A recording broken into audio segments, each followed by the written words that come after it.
दोस्तों, जीवन में धोखा खाना भी बहुत जरूरी है, क्योंकि चलना माँ बाप सिखा देते हैं, लेकिन संभलना खुद ही सीखना पड़ता है। जिंदगी बहुत छोटी है, इसलिए किसी इंसान का पीछा करने से कई गुना बेहतर है अपने सपनों को पूरा करना। जिंदगी हंसते रहो, इसलिए नहीं कि आपके पास हंसने का कारण है, इसलिए क्योंकि दुनिया को रत्ती भर फर्क नहीं पड़ता। आपके आंसुओं से चील की ऊंची उड़ान देखकर चिड़िया कभी डिप्रेशन में नहीं आती, मगर इंसान की ऊंची उड़ान देखकर इंसान खुद बहुत जल्दी डिप्रेशन में आ जाते हैं। अक्सर हम जीवन में सोचते हैं कि हमने जीवन में ऐसा कोई पाप नहीं किया, फिर भी हमारे जीवन में इतना कष्ट क्यों आया। यह कष्ट और कहीं से नहीं, बल्कि लोगों की बुराई करने के कारण, उनके पाप कर्मों से आया होता है, जो बुराई करते ही हमारे पास आ जाता है। बहुत समय पहले की बात है, एक गांव में एक गरीब पंडित अपनी पत्नी के साथ रहता था। एक दिन की बात है, पंडित कुछ काम के लिए शहर गया था, तो वह अब अपने गांव जा रहा था।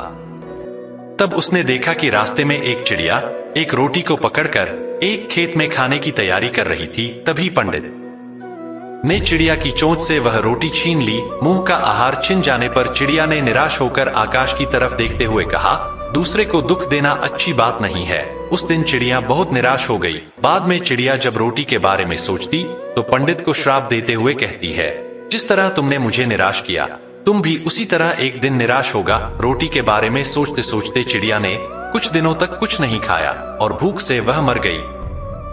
जबकि पंडित वह रोटी को अपने घर ले गया और खुशी के साथ रोटी को खा लिया। कुछ दिनों के बाद पंडित के घर एक पुत्र का जन्म हुआ। लड़का देखने में इतना सुंदर था कि जो भी उसे देखता अपने हाथ में उठा लेता था। माँ बाप उसे देखकर भूख प्यास भूल जाते। धीरे धीरे लड़का बड़ा हो गया। रूप गुण से भरपूर लड़के को देखकर माँ बाप की खुशी का कोई ठिकाना नहीं था। लड़का इतना प्यारा था कि माँ बाप उसके बिना एक पल भी नहीं रह पाते थे। लड़का जब युवक बन गया, तभी विधाता की विडंबना के चलते निष्ठुर काल ने पंडित और उसकी पत्नी की खुशी छीन ली। एक दिन लड़का मृत्यु को प्राप्त हुआ। उसके बाद माँ बाप के आंसू रुकने का नाम नहीं ले रहे थे। दोनों ने खाना पीना छोड़ दिया और दिन रात दोनों छाती पीटते हुए कहते हैं, पत्थर दिल यम ने हमें जीते जी जला दिया। अगर सुबह शाम उसे खूंटा जाए तो उसे कैसा लगेगा। यह कहकर पंडित रोज चिढ़ पटकते हुए कहने लगा कि यम का कलेजा कूट रहा है।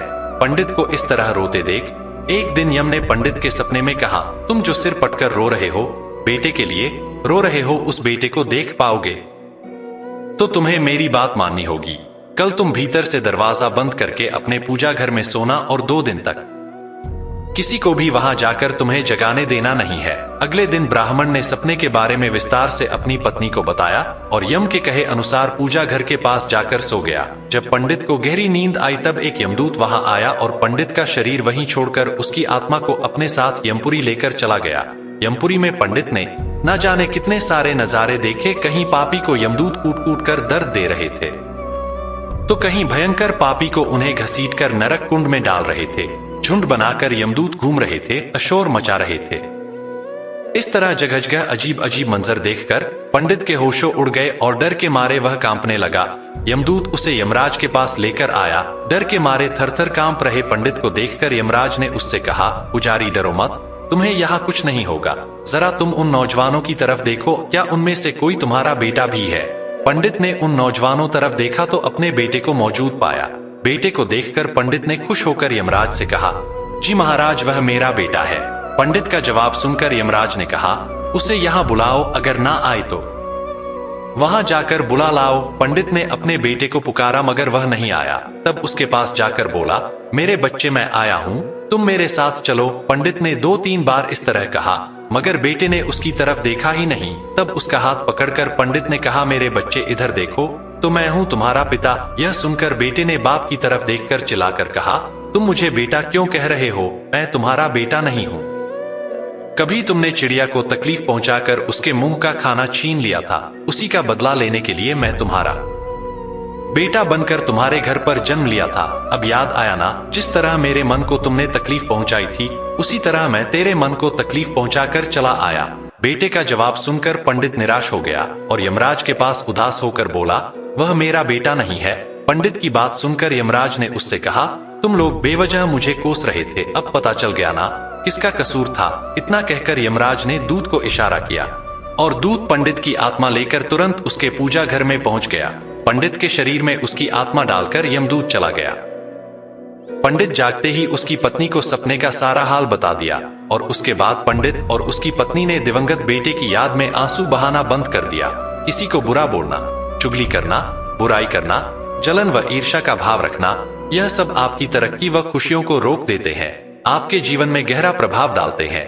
कर्म एक ऐसी जगह है जहां हमें उसे बुलाने की जरूरत नहीं पड़ती, हमने जो पकाया होता है हमें वही मिलता है। कर्म आखिरकार सामने आता है, जैसा बोओगे वैसा ही काटोगे। जल्द ही या बाद में एक गांव में दो कुत्ते रहते थे। दोनों आपस में गहरे और अच्छे मित्र थे, साथ साथ रहते और साथ सोते थे। उनमें से एक कुत्ता का काला था तो उसका नाम कालू था, दूसरा कुत्ता लाल था तो उसका नाम लालू था। एक दिन दोनों कुत्तों ने तीर्थ यात्रा करने की सोची, किंतु वे रास्ता नहीं जानते थे।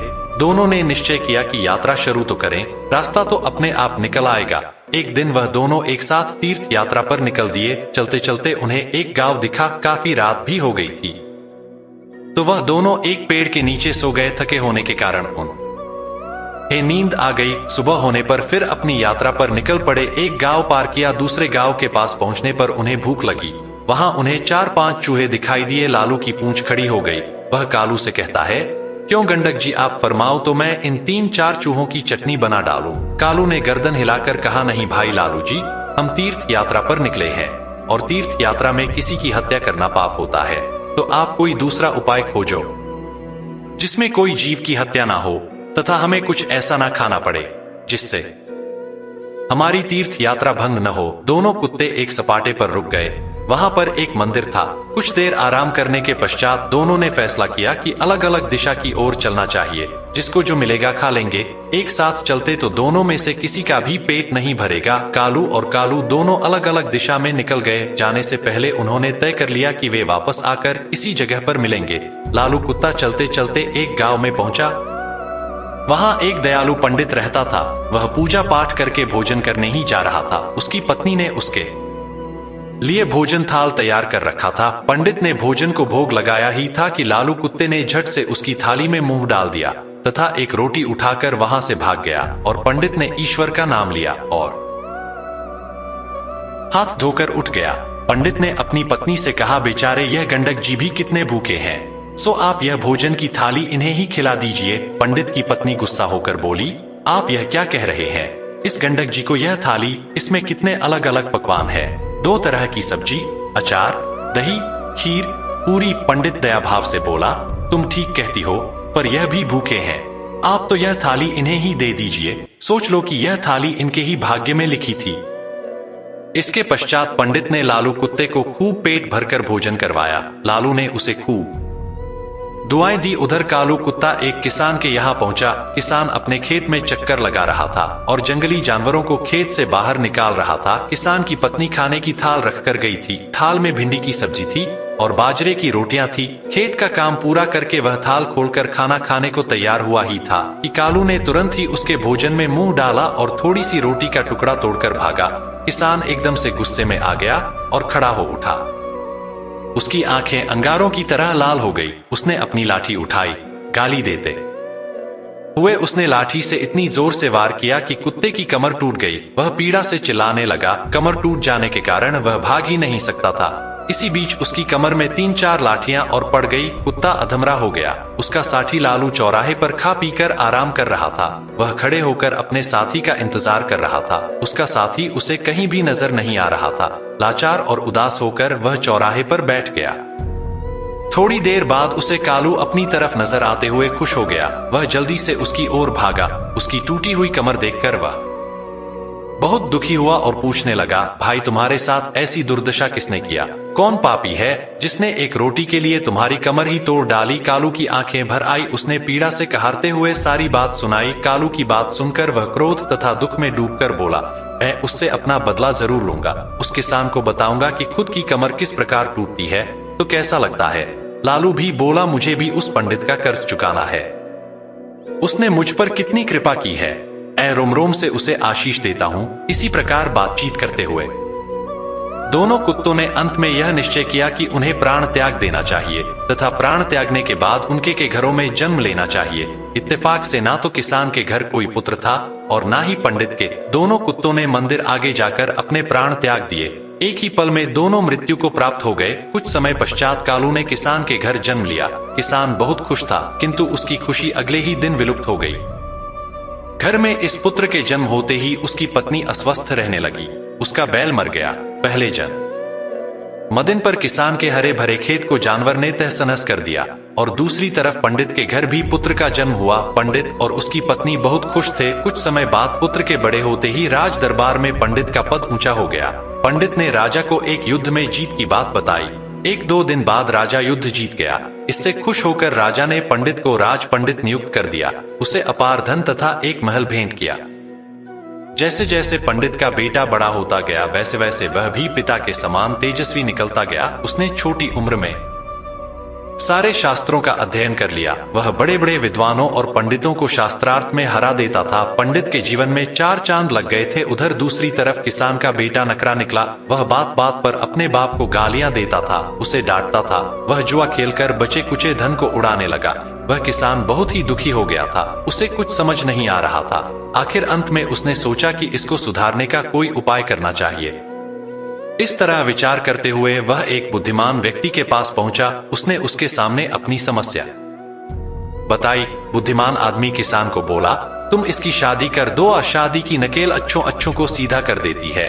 किसान ने तुरंत घर जाकर अपनी पत्नी को बात बताई। अपनी बेटे की शादी करने की सोची। वह लड़की की तलाश करने लगा। दूसरी तरफ पंडित का विचार भी अपने बेटे की शादी करने का हुआ। उसने भी अपने बेटे के लिए लड़की की तलाश की। कुछ दिनों बाद पंडित के बेटे का एक कन्या से उसका विवाह हो गया। उसके बेटे की पत्नी भी सुखी। उसके आते ही घर को स्वर्ग बना दिया। उसके बाद किसान ने भी अपने पुत्र का विवाह करा लिया। शादी बड़े अच्छे से हो गई। शादी के अगले दिन ही उसका बेटा अचानक चल बसा। उसकी पत्नी रोने लगी। वह किसान बेहोश हो गया। होश में आते ही वह दीवार से सिर मार मार कर रोने लगा और चिल्लाने लगा, हाय मेरा बेटा मेरी कमर तोड़कर चला गया। पंडित का बेटा उसी गांव में कथा कह रहा था, इस संसार में जो जैसा कर्म करता है उसे वैसा ही फल प्राप्त होता है। किसी भी व्यक्ति को 2 रंगों में कर्म फल मिलता है। कर्म आखिरकार सामने आता है। जैसा बोओगे है वैसा ही काटोगे। जल्द ही या बाद में ब्रह्मांड आपको वह परोस देगा जिसके आप हकदार हैं। कर्म ही व्यक्ति की पहचान का मुख्य आधार होता है। आपके कर्म आपके चरित्र को परिलक्षित करते हैं। जीवन में सफलता प्राप्त करने के लिए हमें हमेशा सकारात्मक कर्म करने चाहिए, क्योंकि कर्म ही हमारे भविष्य को निर्धारित करते हैं। दोस्तों, आपने आज के इस वीडियो से क्या सीखा वह मुझे आप कमेंट में बता सकते हैं। इसी के साथ में उम्मीद है कि आपको आज की वीडियो पसंद आई होगी, तो इस वीडियो को उस इंसान को शेयर करें जिससे यह कहानी सुनने की जरूरत है, और उसी के ठीक बाद चैनल को सब्सक्राइब करें। आप सभी को धन्यवाद।